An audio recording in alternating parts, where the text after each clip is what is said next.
Unstoppable, empowerment, familia is what I think SHPE is. It's what I feel going to each SHPE event. 5 years ago, I graduated high school, came to the University of Houston, and joined SHPE-UH.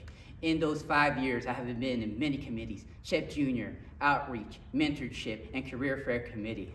As well, in those 5 years, I've met so many members who are now professionals, and I love the current membership right now. Also, in those 5 years, I have been nominated 6 times. Tonight marks my 5th time running. I'm a senior chemical engineer, a first-generation student, a Mexican citizen with deferred action. Familia, my name is Felipe Alba Marín, and today I am running to be your next VPE. I have 3 initiatives: growth, improvement, and adaptation. We'll start with improvement. I want to improve the number of companies that come here to the University of Houston. I want to improve the sponsorships. I want to improve the number of members that get to go to national convention, as well as RODC, as well as adaptation. I want to adapt because there's going to be at certain points where I'm going to make tough decisions between picking companies, between making sure that my members are getting the right industries that they're asking for so they can make their dreams come true, because I want them to get a degree. I want them to get that dream job, and I want them to succeed in their life, as well as growth. Where here, we all sit here tonight because, hey, you believe in SHPE in some way, shape, or form. And I want to help you grow as well and carry you to that. So that's why I'm running here today for you. I have the grit, the determination, the initiative, and the drive to be your next VPE. Vote for me.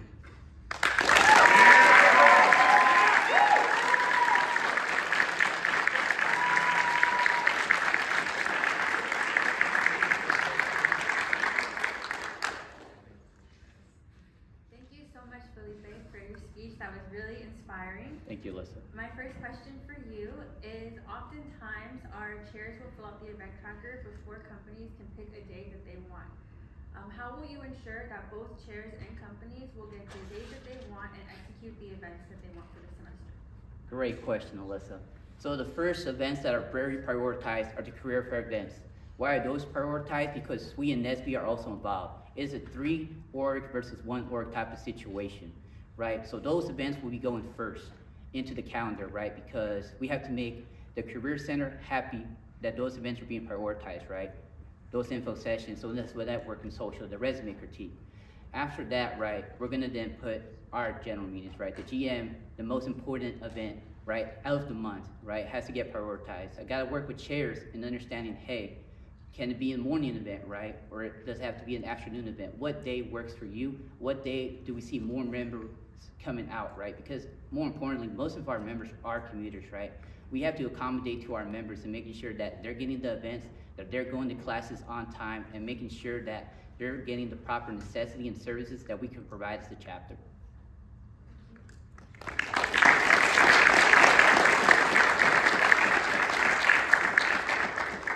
Felipe, awesome speech. Love seeing you here, all the improvement that I've seen throughout the years. So as somebody now that is on the professional side of things, how do you advertise to a company to make SHPE-UH stand out from other SHPE chapters or other organizations on campus? Yeah, so one thing that stands out about SHPE-UH is our awards. Best chapter awards, right, that we have in place, right?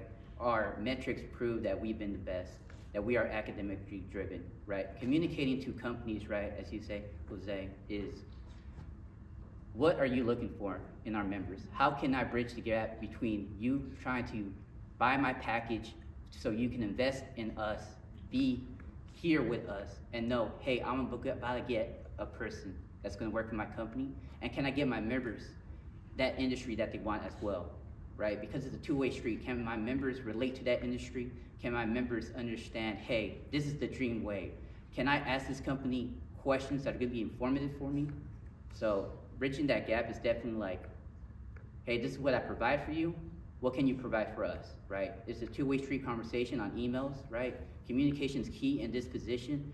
And I learned that in the Career Fair Committee. Being there for 2 years, talking to companies during Career Fair, during those networking sessions, during those resume critiques, understanding, hey, what are you looking for in an ideal candidate? What are you not seeing on the resume? What are you not seeing in the elevator pitch? What are you not seeing in that interview, right? It's understanding and having that experience that I've been having for the past 5 years in this organization is really the bridge that can lead me to get from plan A to plan B to plan C, being the job right. Awesome, thank you.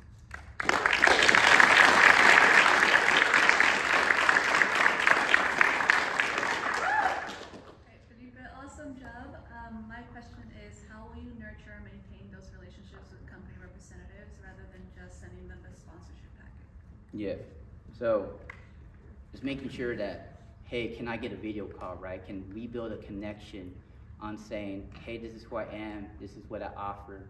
If they're a local company in Houston, right, maybe out for a lunch, right? Making sure that the companies that we have currently right now in a good favor with us, right, are still in good favor. The companies that are not, reach out to them, understand, like I said in my previous question, what is that bridge that's keeping you from coming here, right?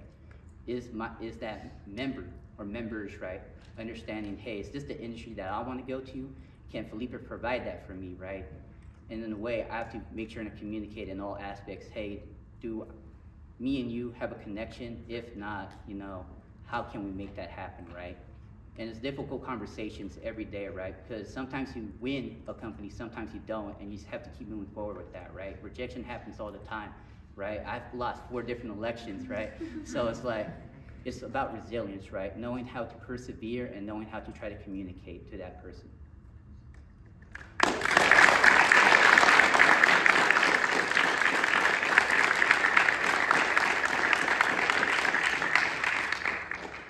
Felipe, really good job. I really enjoyed your speech.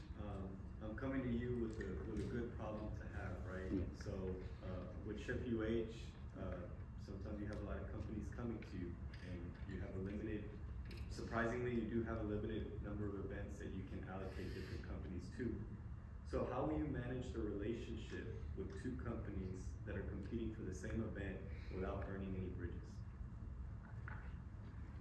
So I was asked this question a couple years ago as well.